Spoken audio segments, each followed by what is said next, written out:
स्मृति ईरानी का political career करीब 20 साल का है।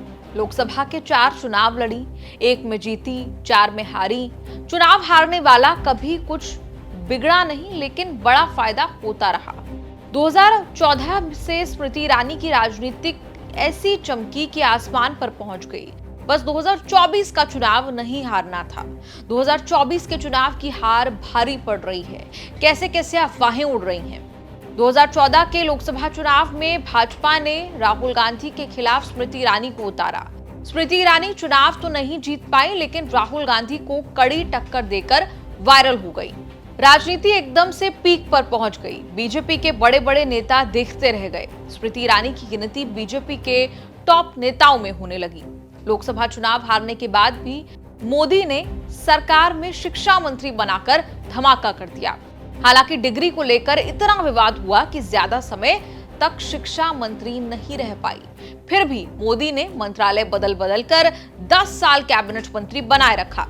2014 से 2024 तक 10 साल स्मृति ईरानी की तूती बोलती रही।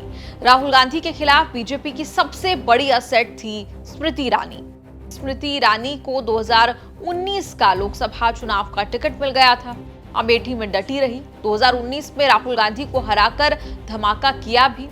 कांग्रेस और राहुल गांधी चुपचाप राहुल नाम से चमकती दमकती स्मृति ईरानी की राजनीति को देखते रहे। 2024 में इसी को पंचर करने के लिए बड़ा प्लान बनाया। 2024 लोकसभा चुनाव में अमेठी से स्मृति ईरानी का टिकट कंफर्म था।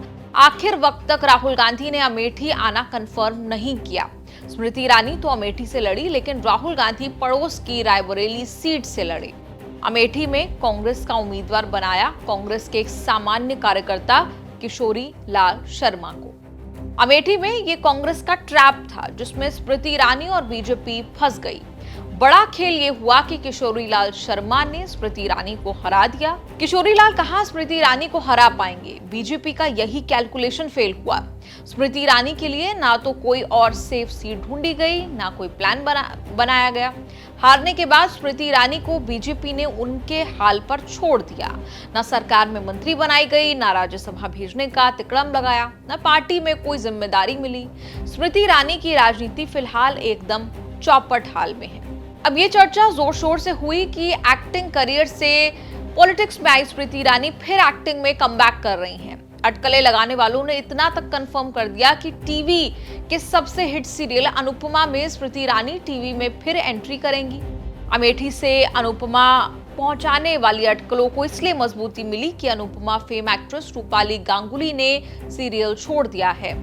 सीरियल में 15 साल का लीप आने वाला है। कई पुराने कलाकार सीरियल छोड़ चुके हैं। प्रोड्यूसर अनुपमा के लिए किसी दमदार रिप्लेसमेंट की तलाश में है। जब मेन स्ट्रीम मीडिया में भी ये हेडलाइन चलनी शुरू हुई, तब स्मृति ईरानी को चुप्पी तोड़नी पड़ी। उन्होंने अनुपमा में जाने या फिर एक्टिंग में कमबैक की हेडलाइन को फेक न्यूज कह दिया। पॉलिटिक्स में आने से पहले स्मृति ईरानी टीवी की स्टार एक्ट्रेस थी, क्योंकि सास भी कभी बहू थी टीवी इतिहास का सबसे हिट सीरियल था। बहुरानी तुलसी वीरानी के किरदार में स्मृति ईरानी घर घर की पसंद बन गई। टीवी करियर में मुश्किल से 7-8 साल गुजारे स्मृति ईरानी ने। 2007 में उन्होंने पीक टाइम पर सीरियल छोड़ दिया। शायद फुल टाइम राजनीति के लिए टीवी करियर बनाते हुए स्मृति ईरानी बीजेपी के संपर्क में आ चुकी थी। 2003 में बीजेपी ज्वाइन की थी। वो दौर अटल बिहारी वाजपेयी और लाल कृष्ण आडवाणी का होता था। स्मृति ईरानी की जबरदस्त लोकप्रियता का राजनीतिक लाभ उठाने के लिए 2004 में दिल्ली की चांदनी चौक लोकसभा सीट पर कपिल सिब्बल के खिलाफ उन्हें उतारा गया।